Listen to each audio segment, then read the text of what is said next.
when Huma approached me to give this talk, I was a little confused as to how I should structure it. Particularly because is this an academic talk? But generally, academic talks are to audiences which are somewhat familiar with the discourse. Is this a political talk? Because this is happening on a political platform of collective, and I'm not a political member of collective. My ideology has significant differences with collective. So how do I frame it for a predominantly collective audience? And most importantly, how does one talk about something this important in a remote fashion? Because there is going to be a significant amount of uh, cross questioning and discussion for making something like this interesting. So I reached a compromise with Huma that the recorded portion of the talk will have a very sterile academic sort of bhashan, which I will give. And then people can ask questions. That part will not be recorded because there are certain things I will not say in the official talk, specifically because not because they are like so contrarian or edgy or whatever, but simply because it's impossible in 45 minutes to introduce a topic analysis of it. It's just not possible. So I will, it's a more descriptive than a prescriptive talk. I will tell you what certain things in the world are, and then I will leave you to form your own conclusions, and then we can have a conversation about it. Also, I will try not to take more than 45 minutes, which is what I had promised. So I have a timer which is running right now. Also, I did promise not to use any slides because I know slides are boring, and I even when I do use slides, there are only images in it. I never put text in slides, but I'm not going to use slides today. Who am I? My name is Anupam. I am my day job is a professor of public policy who works specifically on questions of AI and labor. I am also a communist. Organizationally, I come from an organization called Kaushambi Reading and Analysis Circle, which is a multi-tendency communist, a socialist uh, theory circle. In our organization, we use the word socialism and communism uh, uh, as the same thing. Like we are very orthodox in the sense, like we use it in the sense Marx used it. We don't use it in the sense Lenin used the word socialism. So if you are interested in a reading circle, feel free to join my organization. Now that's my job done. Now I can get on to the talk. So before you jump onto the labor question around AI, and I will frame it that way, instead of making AI the machine question around labor, I will give a talk on labor and give a talk on AI and talk on the labor question, because that's how the AI centric ideology, and it is an ideology, and we will come to that, looks at the proletariat. The proletariat is a problem to be solved. You know, just like for the Nazis, there was a Jewish question where Jews were a problem to be solved. For old fashioned communists, there was the woman question where the woman was a problem to be solved. Similarly, for AI capitalists, there is a labor question. Labor is a problem to be solved. Ideally, they would not like to have labor. Ideally, in the perfect world, there would be production and consumption, but there will not be exploitation. And that's actually a scary thought, because as you know, it's uh, in capitalism, the worst thing of being exploited is to not be exploited, because then you have to pay your rent without being paid money. So that's the ideal world for your uh, for the industry which is making AI, a world where there is production without exploitation, where there is no labor involved. And what does the labor do? Well, there is no proletariat, it's a consumptive class. some um, some capitalists would go on to say that it should be given some credits or universal income or something to spend around so that consumption keeps happening. Others would say we don't care. But is that a correct characterization of what AI is? And in today's talk, first of all, when we talk of AI today, there is a huge gap between what AI is and what people think AI is. AI at best is a family of technology using machine learning. Machine learning being a glorified kind of statistics where you find patterns from given data, and using those patterns, you take certain decisions. This is not something new. We have had statistics for centuries at this point. This is just statistics on steroids. That's all what AI is. But as soon as I say that, you will start saying, but contemporary AI can do cognitive labor. No, it can't. It says it can, but it can't. So the old imagination of AI, the imagination people had in the 1950s and the 60s, where they wanted to create machines which could, like humans, one day say, I think, therefore I am. Machines capable of not just intelligence but sentience. That is something which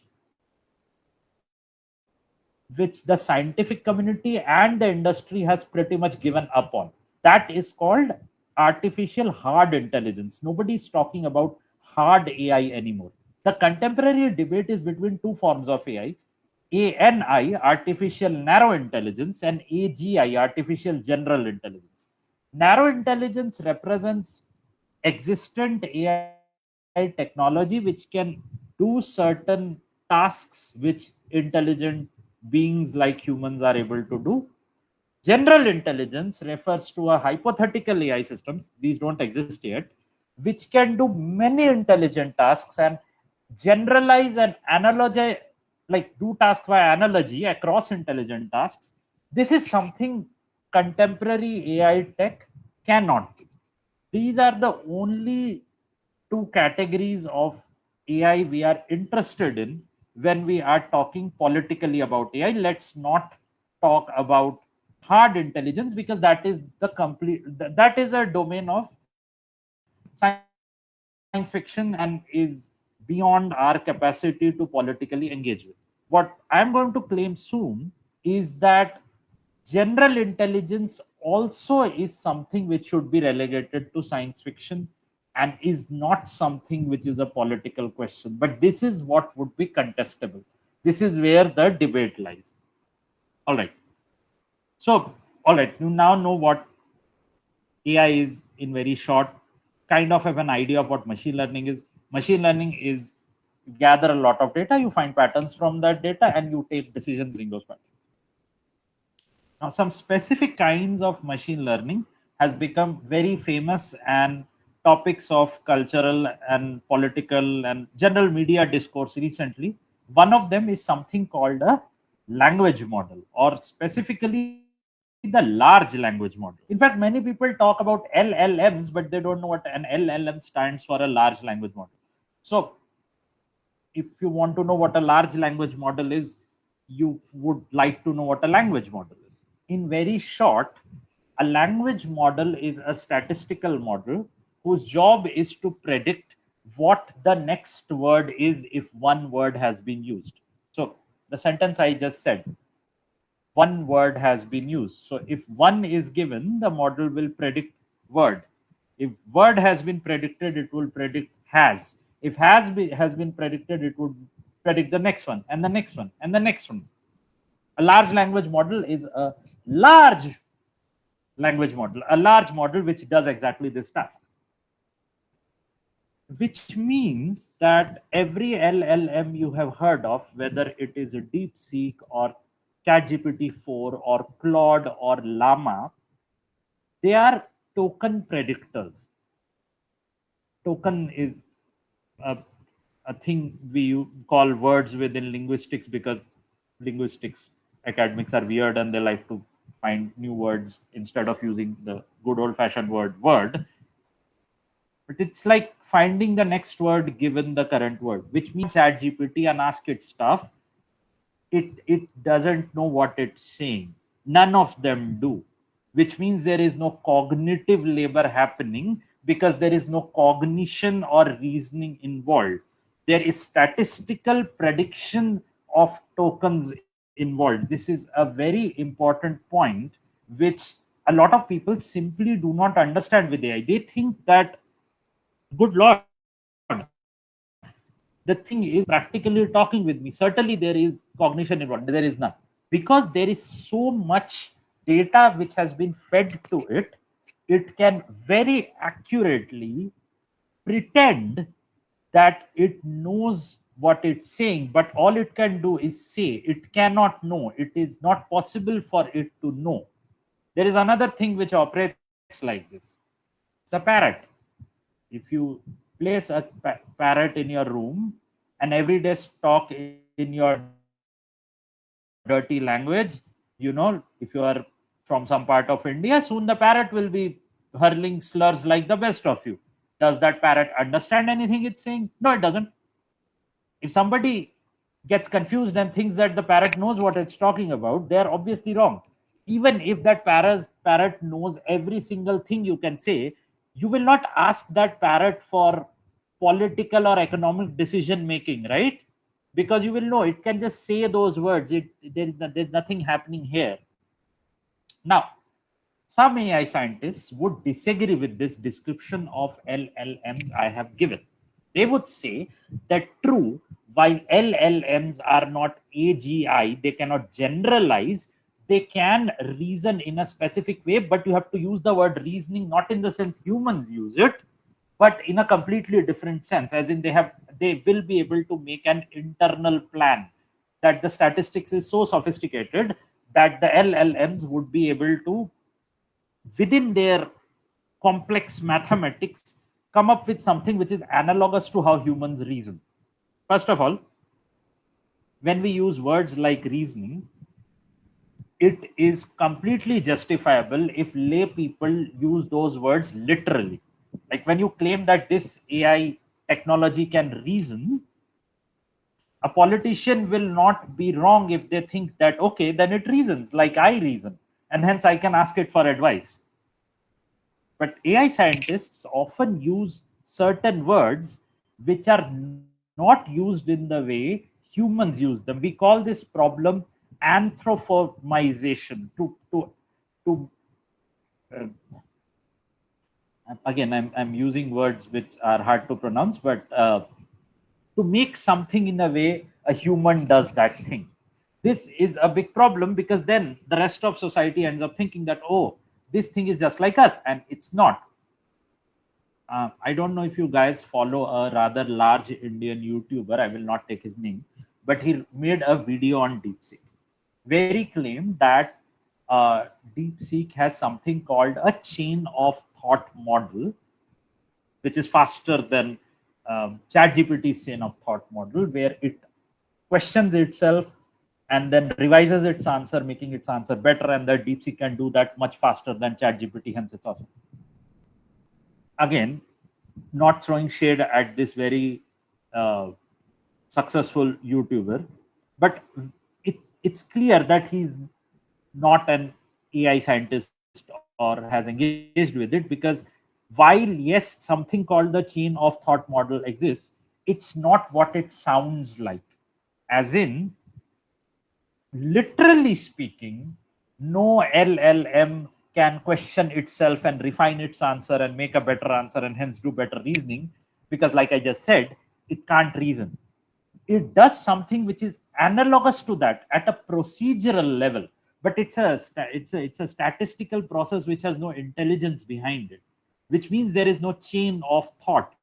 So you might be you might have that question, that then why did the people who made it call it a chain of thought model? Because it does sound that it does something in a similar way a human can, and no, it doesn't. So you have to be very careful when engaging with AI literature, because there are often words which are used which, if taken literally, can let you think that there are cognitive abilities these technologies have which they don't. A word which is very casually thrown around in AI circles is the word understanding, language understanding, linguistic understanding, etc. When we use the word understanding, we as in AI people, we are not claiming that the machine can comprehend and sort of have internal qualia and like the way a human can understand something, because humans understanding is sort of uh, tied up with human sapiens. A human has agency, machines don't have agency. This is something important. Having said that, these models are very strong statistical models. They are very strong word predictors, and hence they do what they do very well. If you are interested in the history of LLMs, you should look up one of the first such models called a BERT. BERT. Look it up. It has a. It's called bidirectional encoder representations from transformers. Transformer is in AI. It's not the movie Transformer. A transformer in AI refers to a family of technologies which takes linguistic things and turns them into numbers. Hence, it's called a transformer. A BERT is a contextual transformer. It doesn't turn one word or one phrase into one number. It does that transformation depending on the linguistic context that word comes in, and hence that model can be used to generate human like speech. And then from BERT we went to GPT, and then GPT is also a transformer. It comes from a family of transformers made by the company OpenAI. By the way, OpenAI, again, using words which don't mean what it does. OpenAI does not make open source AI. So again, this is a thing which a lot of people do. Uh, be very careful when you encounter these words. OpenAI has nothing to do with open source. But yes, GPT was also a transformer, generative pre-trained transformer, and in the same series of technologies, we end up with DeepSeek. And DeepSeek is quite interesting. It is interesting because it is quite cheap. It claims that it managed to do its training process between what was it, 5 or 6 million dollars compared to OpenAI's $100 million for GPT-4, and it was able to do that using the much cheaper and much more available GPU chips. The 800 series. It did not use the A100 series. So these are like, there are certain GPU chips. Now, what is a GPU? A general processing unit. General processing unit is a piece of hardware which is necessary for high level mathematical computation. Even your most contemporary laptops will have a very weak GPU in it.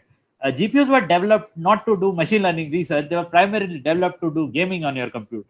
So gamers rise up. The vanguard of the revolution will be gamers.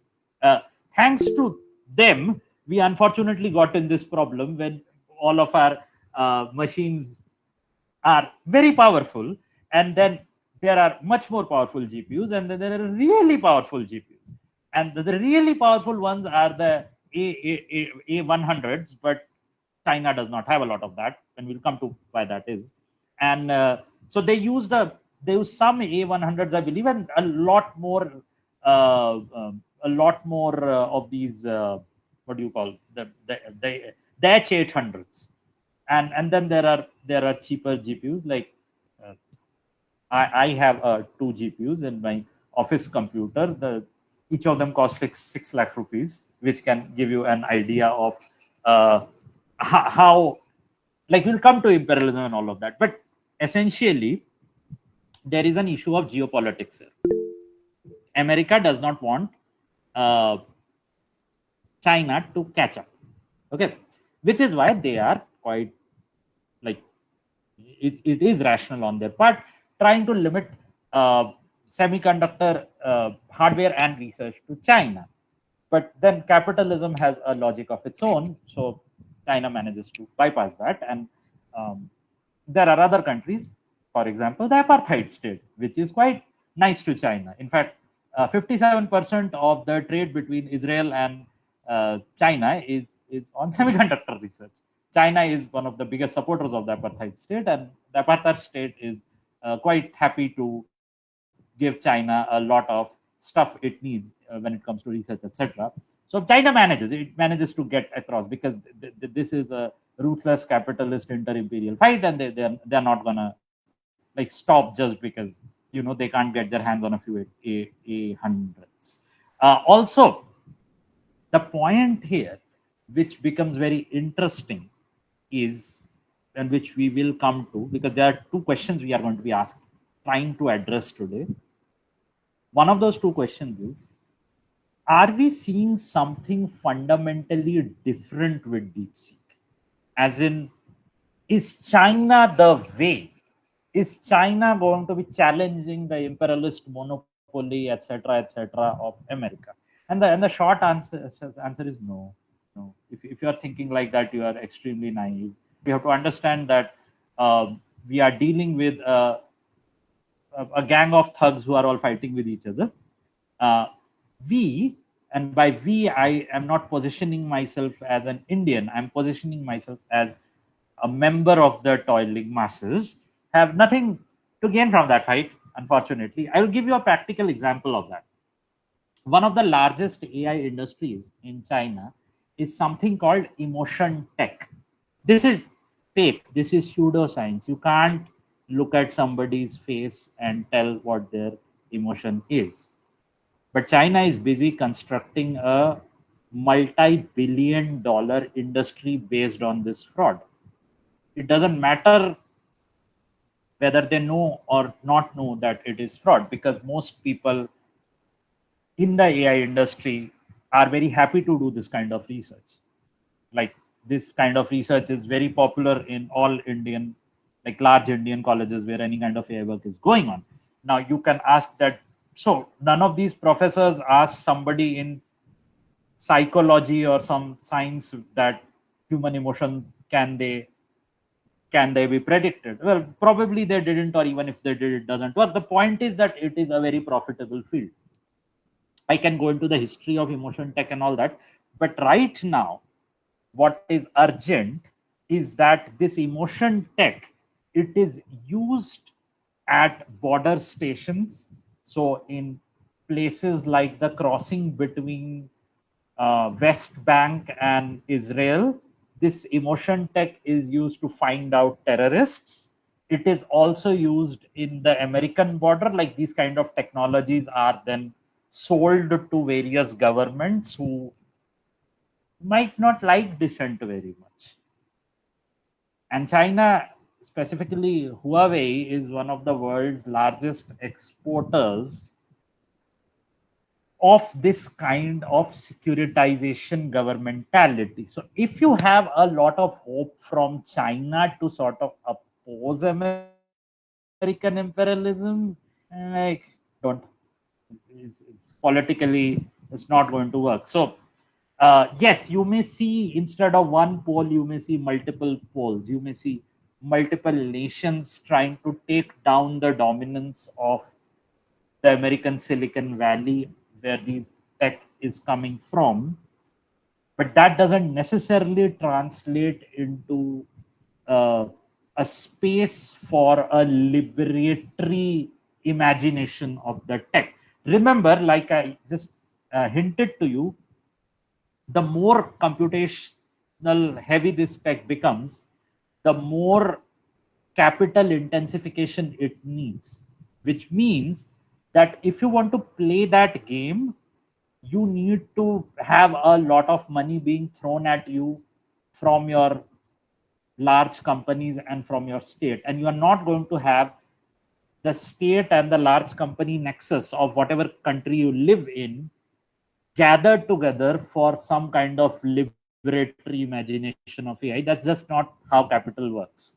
So this is something we need to be very clear-eyed about. But I said something else, which was also interesting, wherein I said that um, they're doing all of this and they're making these large claims about cognitive labor and all, and they're essentially in a race of throwing money and semiconductors and compute at this problem. Are they actually achieving anything? And that is an interesting question, because I would lean towards a big fat no over there. Let's take uh, one of the companies here. Um, There's a company called Anthropic, which created an AI system called Claude. And Claude was supposed to be, and we will come to like ethics and all of that. Claude was supposed to be ethical and all of that. The pieces of text it was trained on, they, I think, through every single constitution they could get their hands on at Claude. So yes, AI people also think that if you feed your AI large constitutional texts, they are going to become very good people. That's not how it works, but anyway, Claude did that. So is Claude making a lot of money? Well, Claude says it makes a lot of money. 2023, Claude made $100 million. 2024, Claude made $800 million. That's a lot of money through subscription. Like Claude is there online. If you want to use a free version, you can. If you want to pay money and use a slightly better version, you can. People want to use a slightly better version, so they pay money, and that's how money is made. Now, 800 million sounds like a lot of money, but then you hear that the amount of investments in Anthropic as a company has exceeded $10 billion, which means Claude is not even able to make 10% profit consistently every year. Now, you don't need to be an economist trained from the Chicago school to understand itna capitalism, that if you are not consistently able to make 10% of profit from your extremely new and supposedly revolutionary capitalist tech, you are much better off throwing that money at a mutual fund. क्योंकि mutual fund है तो सही है. But if we are looking at it like that, then LLMs are not even the biggest problems, because that has been going on for almost 2 decades already. You do not need to look at LLMs as the worst example of machine learning tech to have driven down wages. That already happened when machine learning was used to create platforms, companies like Uber, Ola, Zomato, etc. And because of machine learning, it was possible to find patterns of how workers work and surveil them remotely. And that data was used to A, drive down wages, and B, claim they are not even workers, which is why platformization became a popular business model and is one of the fastest growing business models, which is why AI, so in that sense, AI has been affecting the employer-employee question for decades now, and that has nothing to do with the contemporary iteration of AI, which is LLMs, that has been going on for a while, and that needs to be fought, because in a sense, machine learning mystifies where value is coming from, where those kind of systems are concerned, and that is a real problem. Unlike this particular iteration of AI, where we are worried about cognitive labor. So why did people, specifically people on the left, but people in general, not care about AI for the last 1 decade or 1.5 decades, when it was actually driving down wages and alienating workers? But suddenly we are very worried about this specific kind of AI, because simple, this specific kind of AI looks like it is creative. It's not, but it looks like so. And a lot of leadership of the left movement comes from the same class of people which does cognitive or creative labor. Basically, आप लोगों का jobs पे आ गई है, इसलिए people are getting worried. Oh my God, my art job, design job, I want to be an RA in academia. My academic jobs will be cut. Well, jobs are already being destroyed. So that's the labor issue. ठीक है? Yes, it is affecting labor. It is suppressing wages, but not in the way you think it is. It can't do cognitive labor. It is suppressing wages by alienating, or rather specifically by making it obscure where the value is being formed. If you have many people doing little amounts of work, you take those data points, use machine learning to get intelligence out of that, you essentially have made it look as if value is coming out of nothing rather than coming out of expropriated labor power. So that is where you need to think about it. But then that is not the only problem. Like I said, the ability of extracting intelligence from patterns is being used both correctly and incorrectly to further what can be called means of oppression or means of governance, whatever you want to call it, whether you consider it legitimate or not. At a very basic level, you have cameras in all major cities of the world, and you have machine learning being used on those videos to do facial recognition tech. This has been done on you as well. This is done in India now everywhere. This has been almost made into an art form in China and China adjacent countries. Like you have these things called smart cities where like machine learning is being used to track down pretty much every and all thing. I called it legitimate and illegitimate because this is bad, but it works. It's also used in ways which is bad and doesn't work. So, for example, machine learning is being used in America and United Kingdom to predict if a criminal is capable of causing the crime again and deciding their bail on those terms.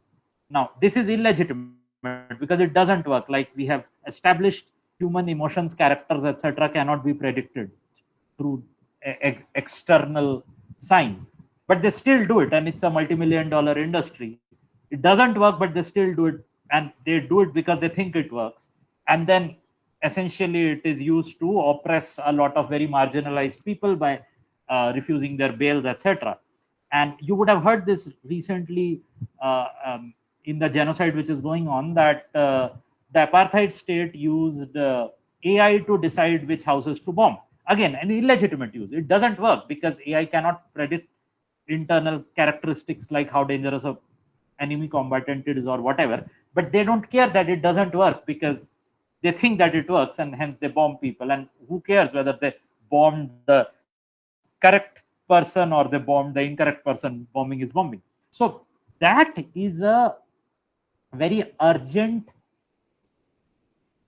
issue which people who are interested in liberation of the toiling masses, whatever, have to contend with, that this family of technology is being used quite efficiently, legitimately and illegitimately. Legitimately simply means here that where it works and where it doesn't work, to intensify the state's ability to observe people.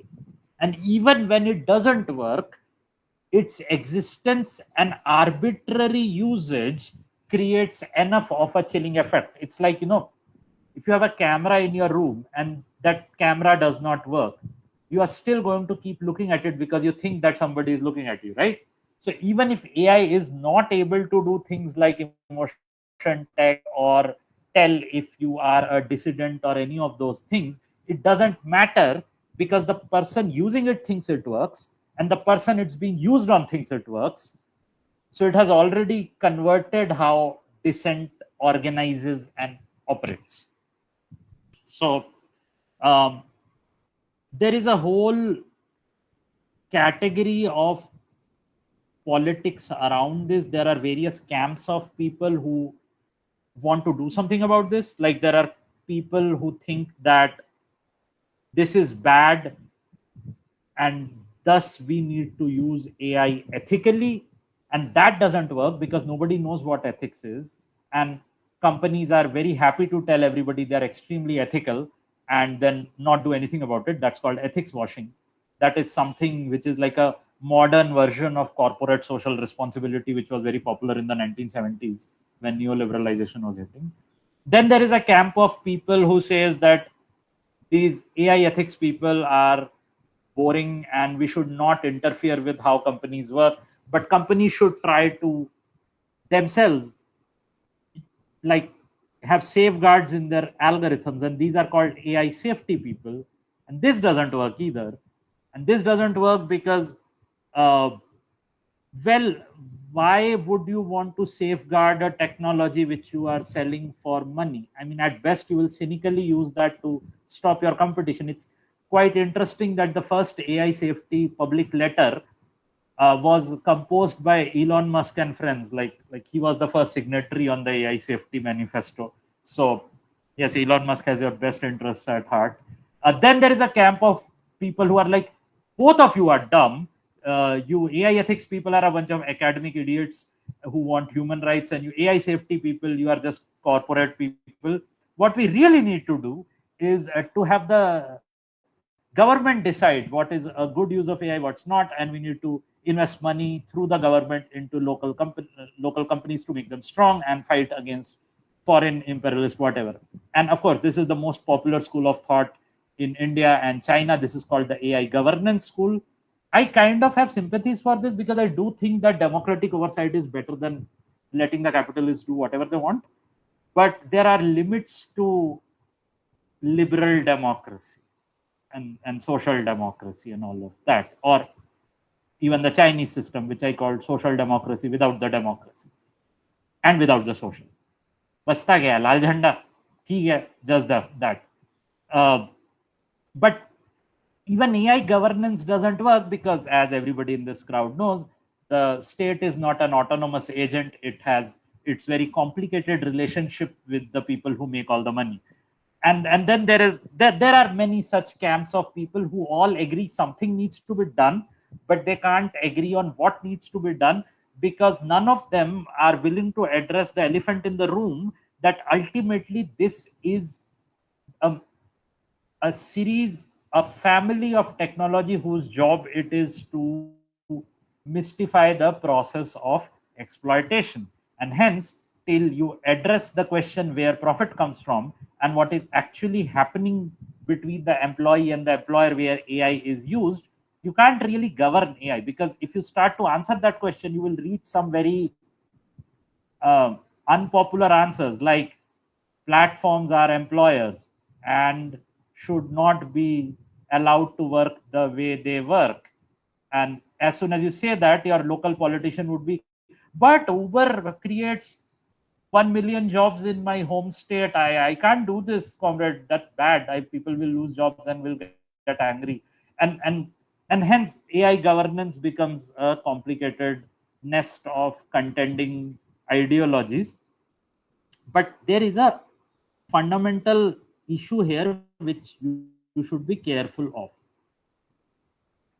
Do not be tempted into thinking that AI, the category of AI is what is the central thing here. AI creates all these problems and hence AI is the thing that needs to be solved. No, it is still capitalism. It's just, it's like a technology which intensifies certain things. It's like fire. You can use fire to light your home. You can also use fire to burn somebody else's home. And when we start to think like that, there is this tendency among a lot of people to think, can't we use AI in a better manner only if our people used it? Like only if our people were allowed to gather all the data, we could create an AI which is liberatory. We could, we could create an AI which is for the benefit of our masses. Sure, good, but this this kind of thought process often leads to this, that so we should be the one expropriating the people of their data instead of Mark Zuckerberg of Jeff Bezos expropriating the data. It's like, it's like हमें expropriation करने दो. We will be better exploiters. And this is a very seductive idea, not just among leftists but liberals and all kinds of social democrats, and even people in our current administration.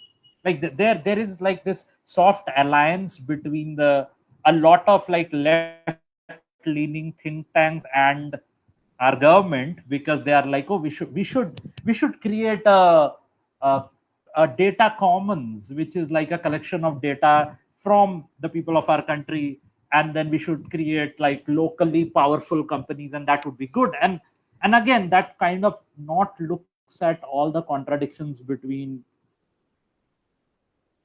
capital and labor essentially. So you should be very careful of this kind of liberatory AI thinking. The liberation of this tech is not going to happen completely within the current socioeconomic system. That's just not possible. That doesn't mean that nothing can be done. Of course, there are better uses of AI. Like if you are using machine learning to predict uh, hailstorms or uh, drought in some agricultural region, that's a good use, and you should be using it like that. But the question of who owns it cannot be put put on the sidetrack, and you cannot conflate people owning a piece of technology with the state owning a piece of technology. Certainly not the current state which exists. Like you need to then also think that, okay, how do I make this state not the current state? Because if you try to create that kind of state-owned AI, it's just not going to work. And more importantly, where I am coming from here is that you should not take the corporate litany of what is possible literally. They say it is powerful in such and such manner. If you believe that uncritically and you are like, fine, so we will make one ourselves, spend a lot of money of our fellow citizens on it and just make it in a liberatory way, that could be a waste of money. And that could be you being naive. Like critiquing of something should not involve taking the framing of what you are critiquing literally.